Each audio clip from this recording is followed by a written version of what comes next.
از لحاظ کیفیت و کمیت انشالله که یک دو پل هیچ مشکل نخواهد داشت و با امید از که یک روز شاهد خواهد بودیم اینجا و با امید از که یک روز شاهد باشیم که آب در این مسیر ببینیم و آب به شکل و به مطمئن باشین که از لحاظ انجینری برای هم هایدرولیک انالیسیس و دیزاین بسیار به شکل درست شده، هم از لحاظ استراکچر بسیار به شکل درست برای انالیسیس و دیزاین شده.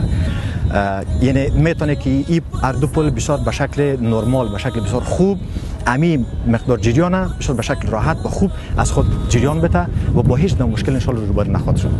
مسئولان شرکت انکشاف ملی هر از گاهی به منظور نظارت از کار و حمایت از کارگران از کانال قوشتیپه دیدن میکنند و این عمل باعث دلگرمی کارمندان و کارگران گردیده که کار فاز اول این کانال بیش از میعاد تعیین شده آن در حال تکمیل شدن است. سروی مسیر فاز دوم کانال که از ولسوالی دولت‌آباد بلخ الی ولسوالی اندخوی فاریاب می باشد جریان دارد و قرار است به زودی کار عملی آن از سوی شرکت انکشاف ملی آغاز گردد.